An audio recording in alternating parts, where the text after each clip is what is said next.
ઇકબાલભાઈ મલેક, ગુજરાત પ્રભારી, NCP SP Sharadchandra Pawar party. આજે શું કાર્યક્રમ રાખવામાં આવે છે, કઈ જગ્યાએ રાખવામાં આવે છે? આજે સુરત શહેર કાર્યાલયનું ઓપનિંગ રાખવામાં આવેલું છે, પાંડેસરા દરગાહ બેટવા રોડ, ઉધના સચિન નવસારી રોડ પર। સુરતમાં સૌ પહેલા રાષ્ટ્રવાદી એનસીપી પાર્ટી ઓફિસની કાર્યાલયનું ઓપનિંગ રાખવામાં આવેલું છે। અમે શું ઉદ્દેશ્ય રીતે ને કઈ રીતે તમે કામગીરી કરશો?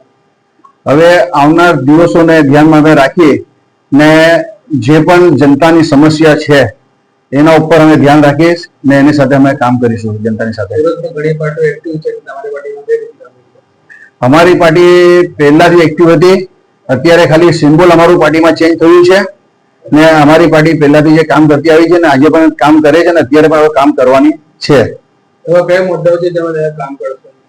સુરતના એવા તો બહુ મુદ્દાઓ છે, ભ્રષ્ટાચારના મુદ્દા છે, રોડ ગટર બરોબર, બીજા અનેક એવી જે સમસ્યાઓ છે જે જનતા માટે તકલીફરૂપ છે અને એસએમસી દ્વારા જે આપણા સૌથી પહેલા તો વેરા બિલ જે વધારવામાં આવ્યા છે એના માટે અમે ચળવળ ચાલુ કરવાના છે।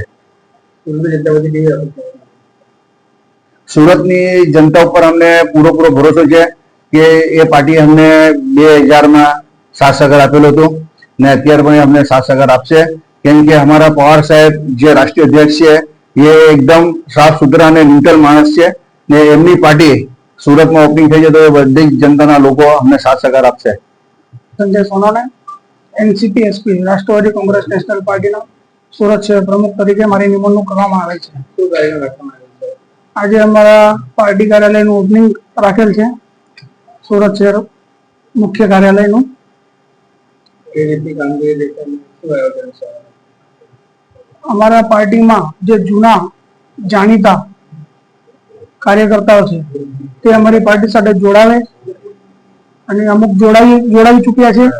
જોડાવીને અમે જે કામ કરીશું સુરત શહેરમાં, કેમ કે જે બીજી બધી પાર્ટીઓ છે એ બધી કાર્ય કરવામાં નિષ્ફળ થાય છે અને અમારી એનસીપી પાર્ટી 1999માં મારા દાદા સ્થાપિત કરેલ હતી।